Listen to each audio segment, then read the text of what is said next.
Hello and welcome to this channel. Hope you are doing great and learning English every day. আজকের ভিডিওতে আমরা শিখতে চলেছি দুটি অ্যাডভান্স ইংলিশ সেন্টেন্স স্ট্রাকচার। তো চলুন ভিডিওটা শুরু করা যাক। সো ফ্রেন্ডস, আমাদের দৈনন্দিন জীবনে আমরা এমন ধরনের কথাগুলো প্রায় বলে থাকি, যেমন আমাকে কলকাতা যেতে হচ্ছে, আমাকে বাজারে যেতে হচ্ছে, আমাকে কাজটি করতে হচ্ছে। তো চলুন শেখা যাক এই ধরনের বাক্যগুলো ইংরেজিতে কিভাবে বলতে হয়। এই ধরনের বাক্যগুলো বলতে হলে স্ট্রাকচার হবে subject plus am is are plus having to plus verb plus other word. কোনো কাজ যখন আমাদের করতে হচ্ছে বোঝায় তখন আমাদের ইউজ করতে হবে হ্যাভিং টু। তো চলুন এবার কয়েকটা এক্সাম্পল দেখা যাক। আমাদের ফার্স্ট এক্সাম্পল হলো আমাকে কলকাতা যেতে হচ্ছে। এই বাক্যটার ইংরেজি হবে I am having to go two Kolkata.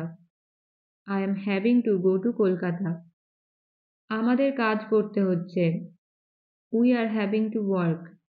We are having to work. তাকে বাজারে যেতে হচ্ছে।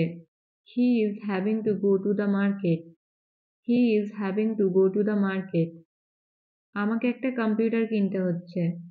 I am having to buy a computer. I am having to buy a computer. আমাকে ঘরটি পরিষ্কার করতে হচ্ছে। I am having to clean the room. I am having to clean the room.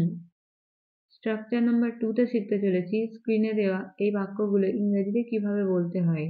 যেমন আমাকে অফিসে যেতে হতে পারে, তোমাকে এখানে আসতে হতে পারে, তোমাকে রান্না করতে হতে পারে। এই ধরনের বাক্যগুলো ইংরেজিতে বলতে হলে স্ট্রাকচার হবে subject plus may have to plus verb plus other words. এবার কয়েকটা এক্সাম্পল দেখা যাক। ফার্স্ট এক্সাম্পল হলো আমাকে অফিসে যেতে হতে পারে। এই বাক্যটার ইংরেজি হবে I may have to go to office. I may have to go to office. তোমাকে এখানে থাকতে হতে পারে। You may have to stay here. You may have to stay here. তাকে আসতে হতে পারে। He may have to come. He may have to come. আমাকে আমার বাড়িটা বিক্রি করতে হতে পারে। I may have to sell my house. I may have to sell my house. আমাকে পড়াশোনা ছেড়ে দিতে হতে পারে।